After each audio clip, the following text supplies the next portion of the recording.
Welcome to Funny Storytime, where the jokes write themselves, unfortunately. If this episode makes you giggle, snort, or question reality, hit that like and subscribe button. Episode 7546, the one where Monopoly ruins lives. 6 hours? That's longer than some of my relationships. 6 hours is rookie numbers.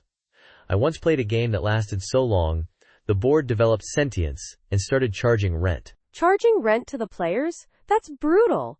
Did it at least accept Monopoly money? It only accepted Bitcoin mined using the tiny metal car pieces. It was a dark time. See, this is why I stick to Candyland. The worst that can happen is you get stuck in the molasses swamp of lost dreams. Which, let's be honest, is a pretty accurate metaphor for adulting. Exactly. At least with Candyland, there's ice cream at the end. Monopoly just ends with tears and broken friendships. 3 friendships, to be exact. According to our completely fabricated statistics, that's a new record. Were they fighting over Boardwalk? Or was it a heated debate over whether free parking earns you cash? One friendship ended over a stolen thimble.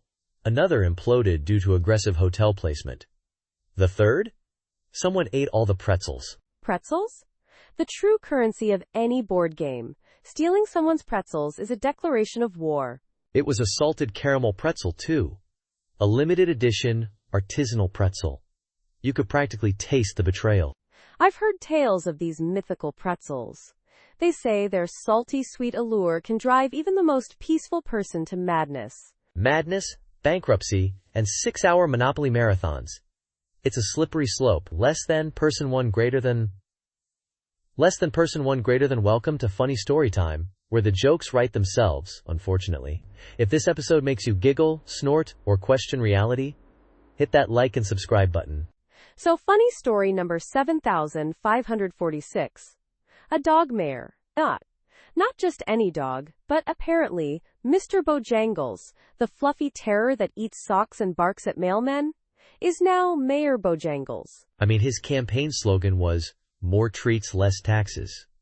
Who could argue with that? I voted for him. I'm ashamed to admit I even donated a chew toy to his campaign. You and everyone else. His approval rating is like 99%. The other 1% are probably cats plotting a coup. They're always jealous of canine success. I heard his first act as mayor was changing all park benches to giant dog beds. Practical and luxurious. A true visionary. Visionary. He chased his tail for 10 minutes straight during his inauguration speech. The crowd went wild. Apparently it symbolized chasing economic growth. I'm making this up. Hey, it's better than the previous mayor who just stood there, frozen, like a garden gnome for 4 years. At least Bojangles brings some action, some tail-wagging excitement to the office. True. Though I did see him try to mark the fire hydrant outside City Hall.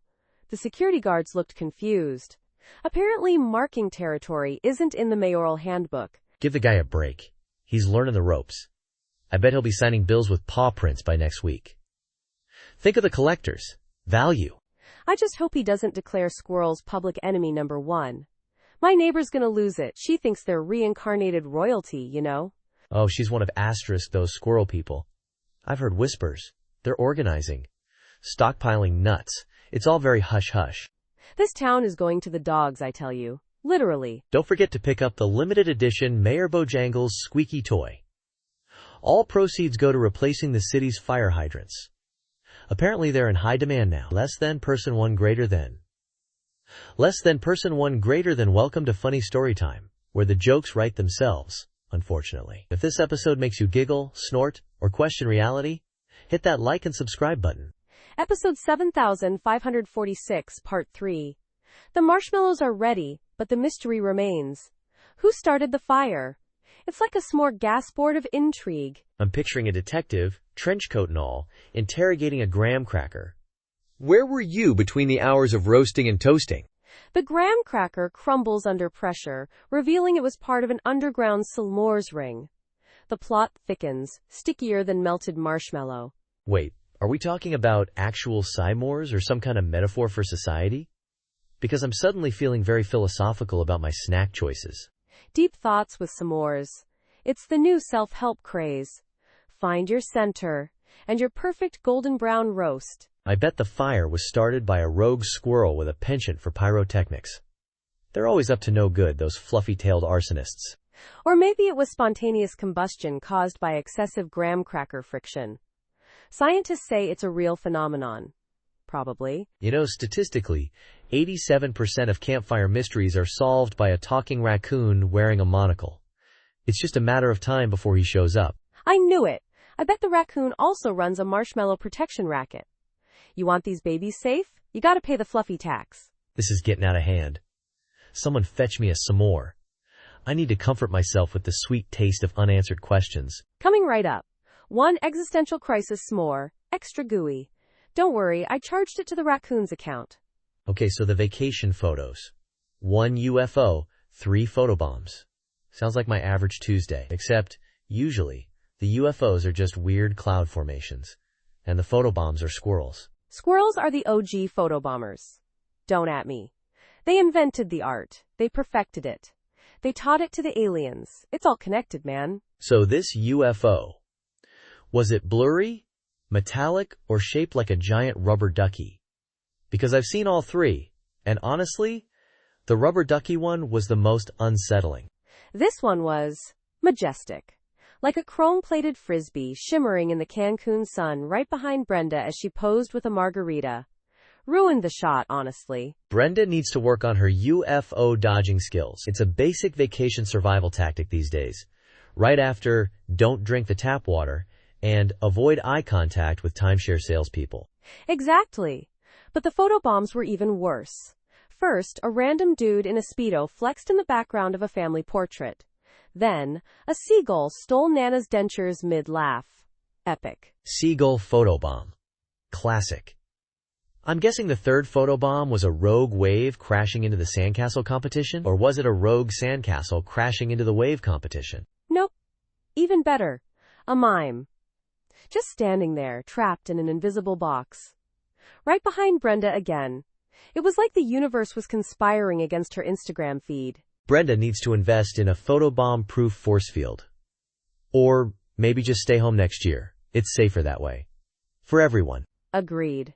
Especially for the mimes. They've suffered enough.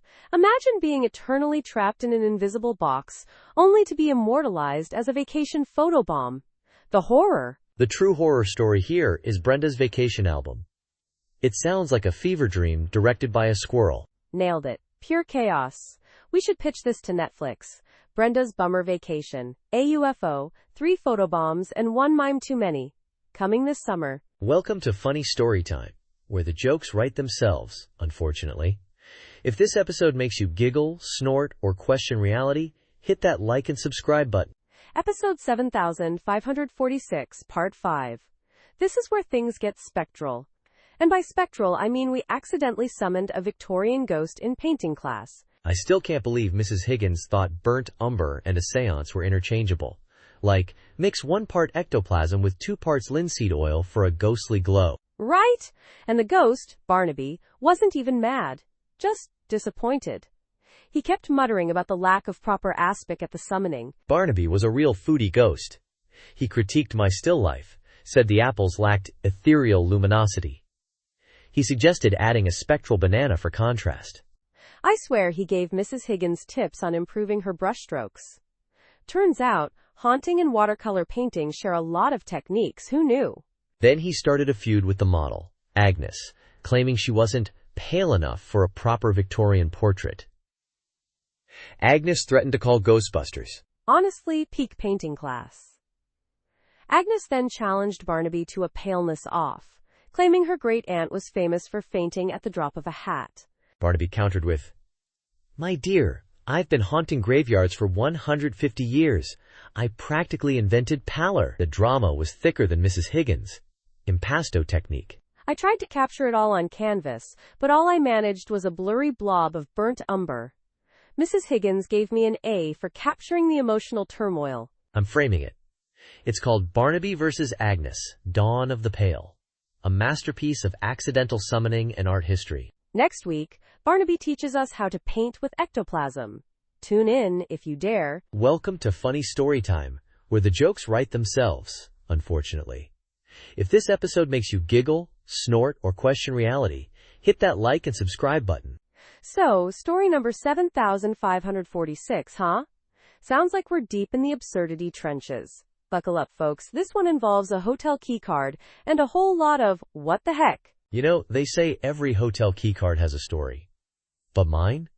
Mine unlocked a room in a dimension where squirrels wear tiny hats and trade acorns for cryptocurrency.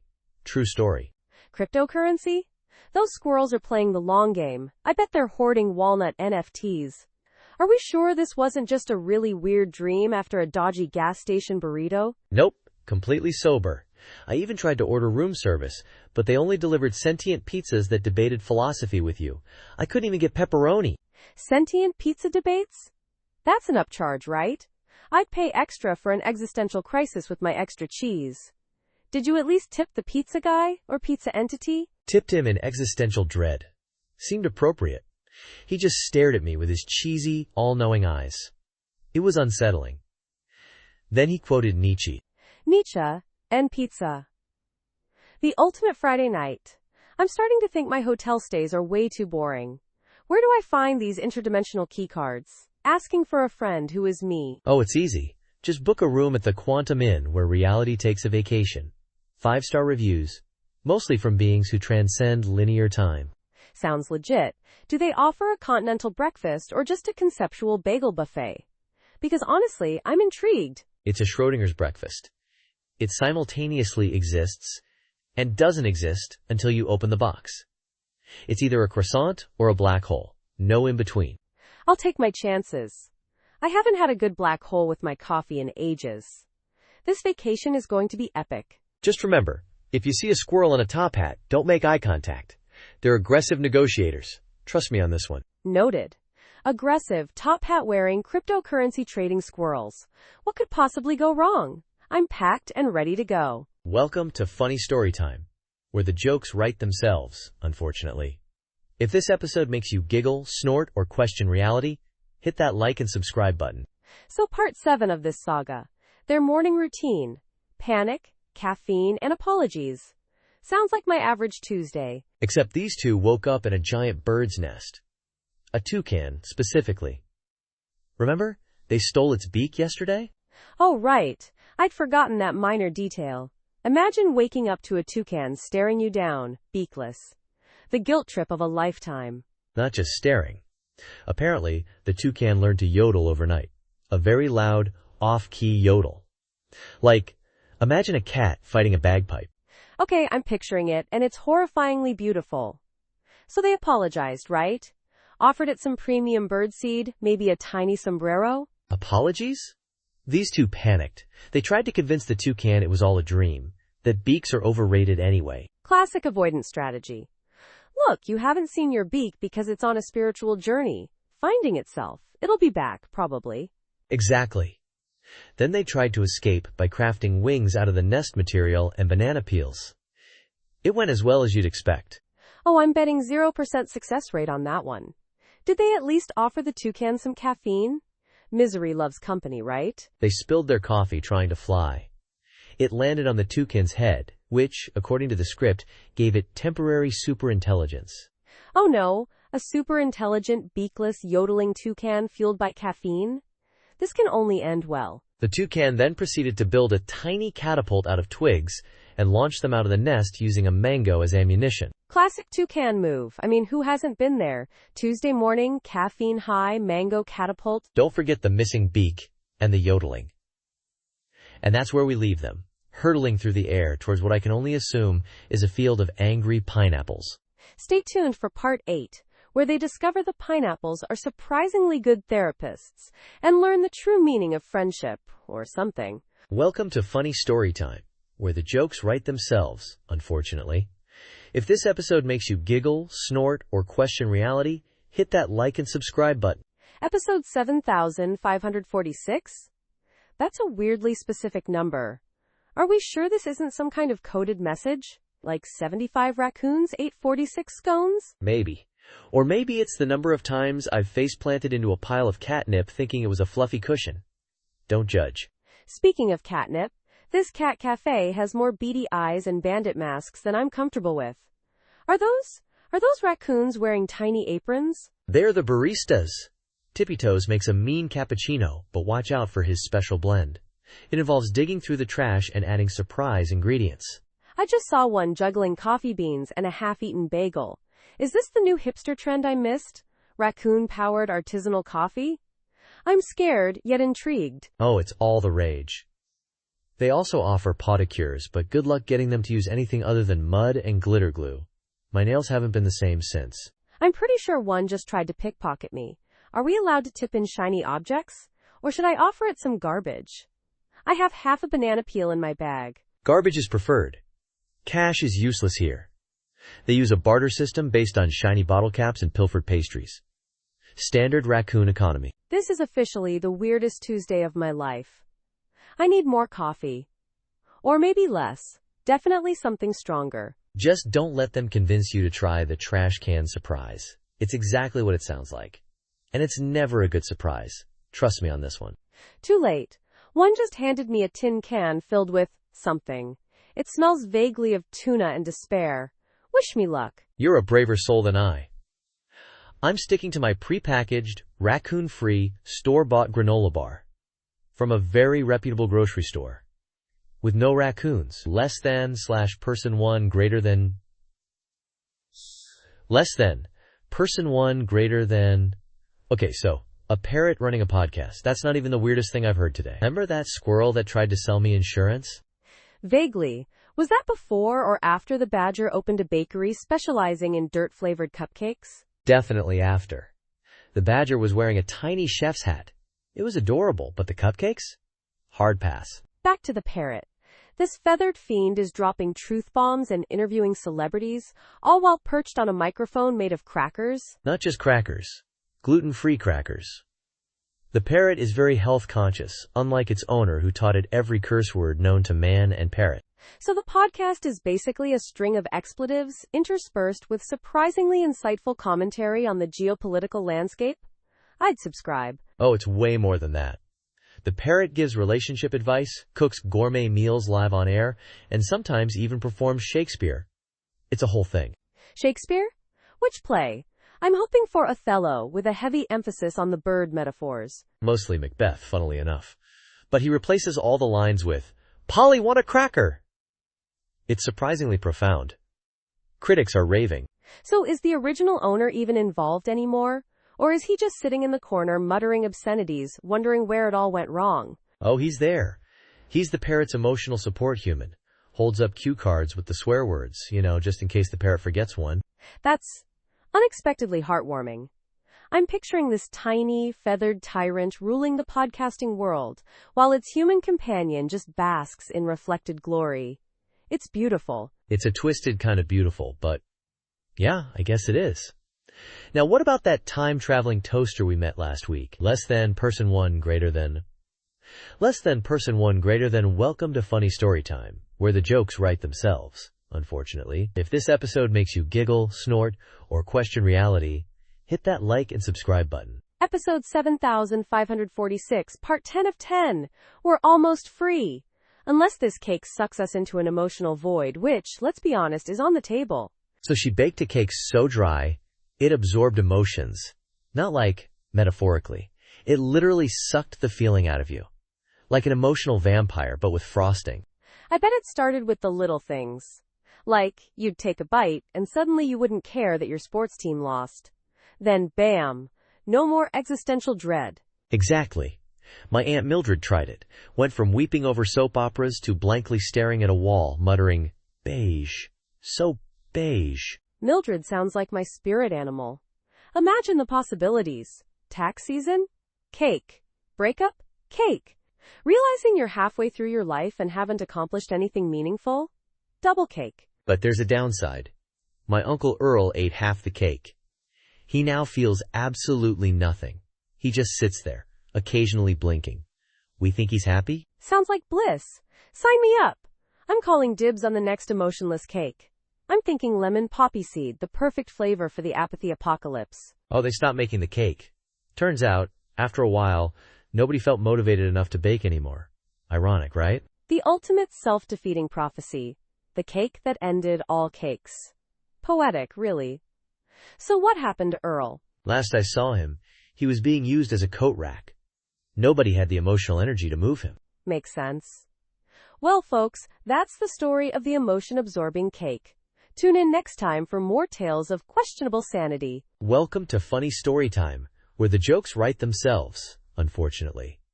If this episode makes you giggle, snort, or question reality, hit that like and subscribe button. Part 11 of 10. That's some advanced math right there. Are we sure this isn't a secret government time travel experiment disguised as a podcast? It's more like they accidentally printed an extra 1 on the episode list and just rolled with it. You know, like those buy 10 get 1 free deals, but for existential dread. So decaf coffee chaos, huh? I bet Brenda from accounting is already plotting world domination fueled by her caffeine withdrawal headaches. She's got that I will stare into your soul look perfected. Oh, Brenda's beyond plotting. She's constructed a miniature replica of the office out of coffee stirrers and is using it to reenact the French Revolution, except with more staplers. Makes sense. Remember when Kevin tried to brew his own hyper-caffeinated coffee using energy drinks and chili peppers? The fire alarm went off and he claimed it was the awakening of the coffee gods. Oh, that was just Tuesday. Yesterday, he tried to convince everyone that the decaf was a government conspiracy to control our dreams. He even started wearing a tinfoil hat made of coffee filters.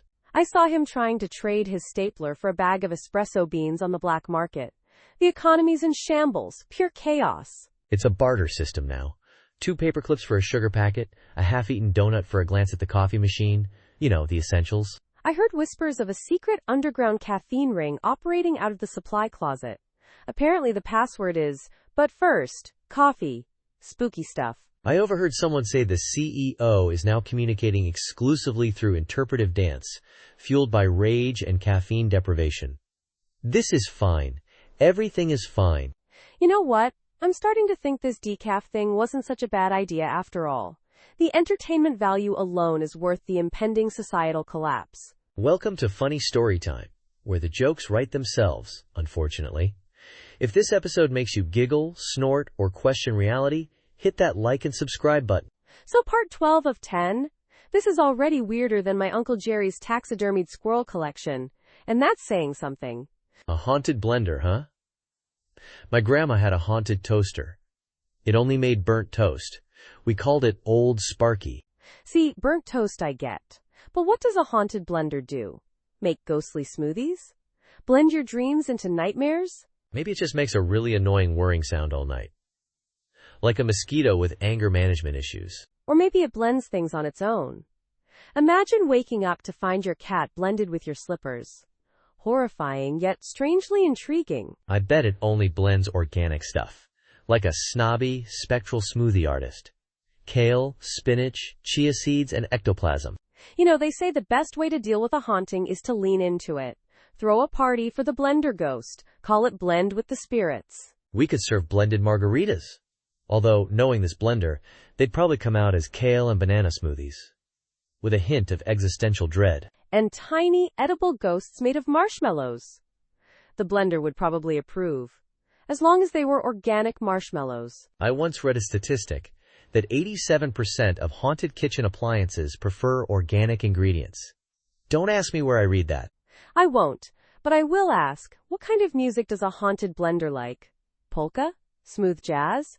Death metal blended with whale songs? Probably something incredibly annoying, like elevator music but played backwards and at double speed. It's the blender's revenge for being used to make frozen margaritas. Makes sense. After all, it's a family heirloom. It deserves respect. And maybe a little therapy. Welcome to Funny Story Time, where the jokes write themselves, unfortunately. If this episode makes you giggle, snort, or question reality, hit that like and subscribe button. So, Funny Stories number 7546, part 13 out of 10? That's some advanced math right there. Are we sure this isn't a funeral for logic itself? Right? It's like they're dividing by 0 in the afterlife. Anyway, this guy, right? He tells jokes at a funeral. Apparently, crickets at his open mic, but roaring laughter at a burial. Maybe his material is just really times grave.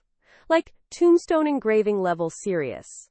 I bet his punchline involved a eulogy and a whoopee cushion. Worse, it was a knock-knock joke. Who's there? Deceased. Deceased who? Deceased to see you looking so glum. I'm not making this up. Okay, I'm starting to think this funeral was less about mourning and more about celebrating the sweet release of death. Like, Gladys is finally free from her dial-up internet.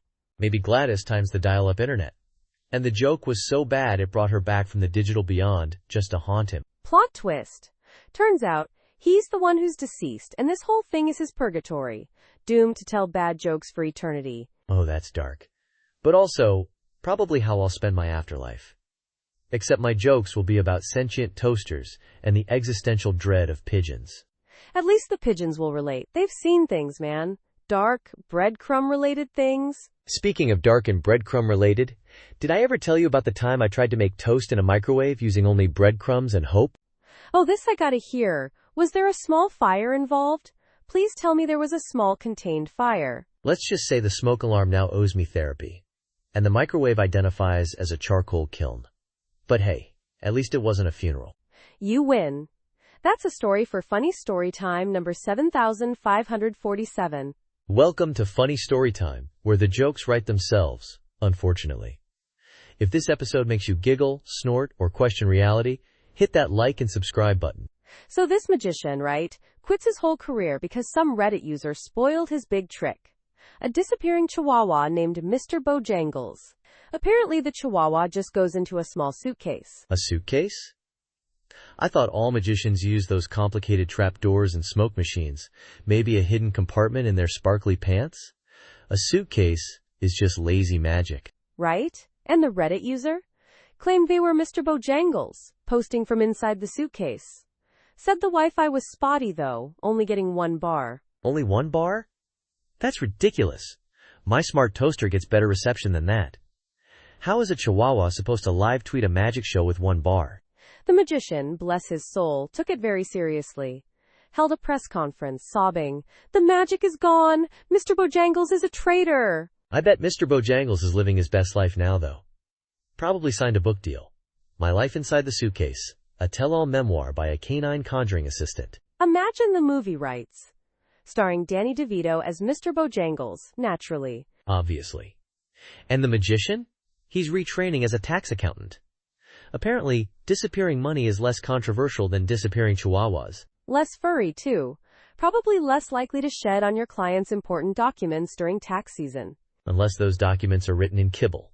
You never know with those eccentric millionaires. True. They're probably paying their taxes in diamonds and catnip anyway. While their chihuahuas are busy live tweeting from inside tiny, Wi-Fi-enabled suitcases. It's a weird world, isn't it? Welcome to Funny Story Time, where the jokes write themselves, unfortunately. If this episode makes you giggle, snort, or question reality, hit that like and subscribe button. Episode 7546, part 15 out of 10? This is already weirder than that time I found a squirrel using my hairdryer. And now, 1,000 spoons? 1,000 spoons, not a single fork. I ordered a steak dinner, not soup, for an orphanage. What am I supposed to do with these? Joust with mashed potatoes? You could become the Spoon King, wielding your 1,000-spoon scepter, demanding tribute in pudding cups and yogurt parfait. Imagine the power. I'd rather have a fork. I'm picturing myself trying to cut a steak with a spoon. It's like trying to shave with a butter knife. Ineffective and slightly dangerous. You could try flinging the steak into the air and catching bites on the spoons. Like a very messy, meaty form of spoon feeding. I'm starting to think the universe is trying to tell me something. Maybe I'm destined to become a soup connoisseur. 1,000 spoons. It's a sign. Or a sign that you accidentally clicked 1,000 spoons instead of 1 fork. Ever think of that? Technology, am I right? Nope. Definitely destiny. I'm gonna start a spoon museum. The Museum of Spontaneous Combustion. It'll be a hit. You'll need more spoons. Thousands more. Millions. Think bigger, Spoon King. Global spoon domination. You know what? I'm in. Forget the museum. I'm building a spoon throne. And you, my friend, can be my royal spoon polisher. As long as I get hazard pay. Spoon polishing is dangerous work. All those pointy edges. Of course. And dental. Because, sometimes you accidentally bite a spoon while polishing. Exactly. It's a serious occupational hazard. More serious than, say, being attacked by a rogue spork. Which, statistically, happens more often than you'd think. According to a recent survey I totally just made up. Less than person 1 greater than welcome to Funny Story Time, where the jokes write themselves, unfortunately. If this episode makes you giggle, snort, or question reality, hit that like and subscribe button. So, CEO of nothing, huh? That's a bold power move. Like he's not even trying to pretend, just straight up embracing the void. It's like the ultimate humble brag. Oh, this old thing? Just the CEO of absolutely nothing. No big deal. I bet his business cards are blank. Maybe it's performance art. He's commenting on the emptiness of late-stage capitalism. Deep stuff, man. Or maybe he just really hates filling out forms. Occupation? Time sigh. CEO of nothing. Please leave me alone. I bet his LinkedIn profile is just a picture of a black hole. Skills. Existing. Endorsements. His mom. I'd hire him. Imagine the confidence. Walks into a meeting. Hi, I'm the CEO of nothing, and I'm here to do absolutely nothing to improve your company. Revolutionary. Think of the productivity gains. Meetings would last 30 seconds. Any ideas? Nope. I'm the CEO of nothing, remember? Meeting adjourned. He probably has an assistant, though. The COO of less than nothing. They just stare into space all day. And their performance reviews are just a shared, silent nod of existential dread. Beautiful. His email auto-reply must be amazing. Out of office. Indefinitely. Because, CEO of nothing. I bet he actually runs a massive, super-secret organization. It's called Nothing. Their whole deal is making sure nothing happens. Ever. And they're surprisingly successful at it, considering how much stuff constantly happens. He probably has a mission statement framed on his wall. It's just blank. Perfection. Welcome to Funny Story Time, where the jokes write themselves, unfortunately. If this episode makes you giggle, snort, or question reality, hit that like and subscribe button. Episode 7546, part 17 out of 10? This is already weirder than that time I saw a squirrel wearing a tiny top hat. And it's only going to get weirder. 3 HR complaints and an engagement? That lunch break sounds more eventful than my entire dating history. I'm picturing a food fight that escalated into a marriage proposal amidst a rain of soggy tuna sandwiches. Romance at its finest. Or maybe someone proposed with an onion ring? Marry me, or this onion ring gets it! Dramatic gasp. Wait, what if the HR complaints were times about the proposal? Like, he proposed with a meatball sub and got marinara on my new blouse. HR. He used company property, a stapler, to attach the engagement ring to a live pigeon. I'm traumatized. And the fourth complaint? They didn't offer me any of the celebratory meatball sub. Makes sense. Priorities, people. This story is clearly a recipe for disaster, or at least a very messy break room. I bet the cleaning crew put in for hazard pay after that times lunch break. Biohazard, emotional hazard, you name it. I wouldn't be surprised if they found a rogue meatball fossilized to the ceiling. Future archaeologists will be baffled. Evidence suggests ancient humans ritualistically sacrificed Italian cuisine to the gods of HR. You know what? I'm calling it. This lunch break started a new religion. The Church of the Holy Meatball Sub. I'm in. Welcome to Funny Story Time, where the jokes write themselves, unfortunately. If this episode makes you giggle, snort, or question reality, hit that like and subscribe button. Episode 7546, part 18 out of 10? This is already weirder than a cat wearing pants made of cheese. And the slogan? Quality and other lies. It's like they're daring us to buy their product, which I assume is sadness packaged in a can. I bet their customer service line just plays a recording of someone sighing dramatically for 5 minutes straight. Then it hangs up. 5 minutes? Amateur hour. I'm picturing an automated message that whispers cryptic prophecies, then offers a coupon code you can't understand. Maybe their product is cryptic prophecies. Imagine getting a can of beans, opening it, and finding a scroll predicting your doom via rogue garden gnome. I'd be more upset if the scroll just said, "You will experience mild inconvenience on Tuesday." Talk about underwhelming prophecies. Or, your socks will mismatch tomorrow. Despair. Brutal. Utterly devastating. The stuff of nightmares. See? This company is clearly tapping into the existential dread market. Genius, really. Quality and other lies. It's honest, in a terrifyingly absurd way. I'm gonna start a rival company. Our slogan will be, mediocrity, it's what we aim for. We'll sell slightly deflated beach balls and lukewarm tap water. I'm in. We'll corner the market on underwhelming experiences. Think of the synergy. Imagine the disappointment. We'll be so successful, we'll be able to afford slightly less deflated beach balls. And maybe room temperature tap water. Living the dream. World domination. Here we come. All thanks to quality and other lies. They paved the way for magnificent mediocrity. This is why we're podcasting, folks. Where else can you turn existential dread and slightly deflated beach balls into a business plan? Welcome to Funny Storytime, where the jokes write themselves, unfortunately. If this episode makes you giggle, snort, or question reality, hit that like and subscribe button. Episode 7546, part 19 out of 10? That's some advanced math right there. Are we sure we haven't accidentally stumbled into a parallel universe again? Apparently this is just how we roll now. Anyway, she tried to meditate, but ended up sleep shouting. Classic. I once sleep shouted the entire recipe for a beef Wellington. Woke up to a very confused dog and a craving for pastry. See, that's understandable. But what if she was sleep shouting? Stock market tips. Imagine waking up rich from insider trading you never consciously committed. Or what if she sleep shouted the location of the lost city of Atlantis?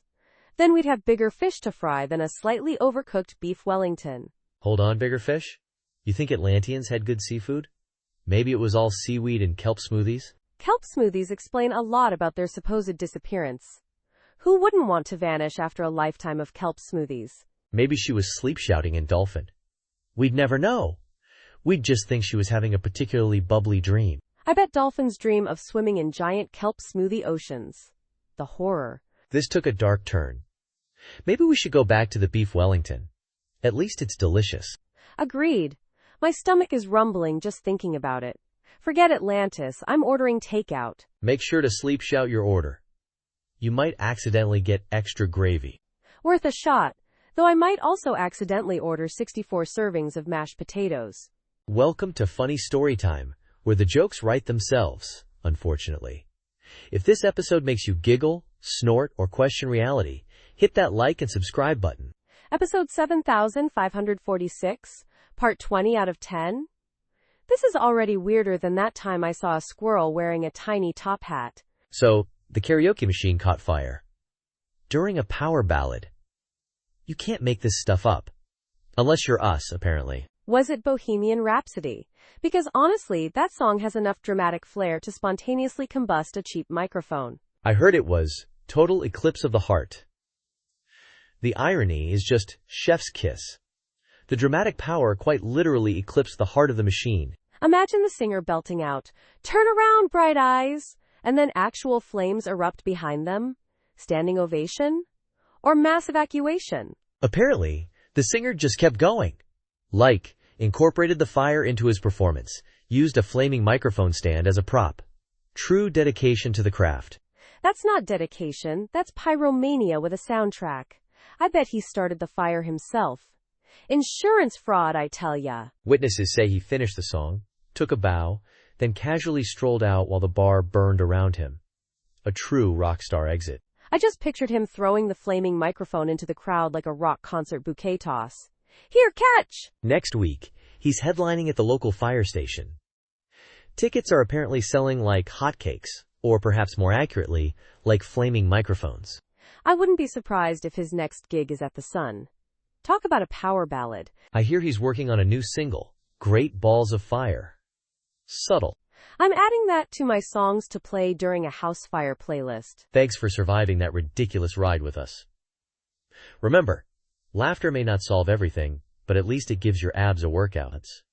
Until next time, keep questioning reality, preferably out loud and in public. Bye-bye.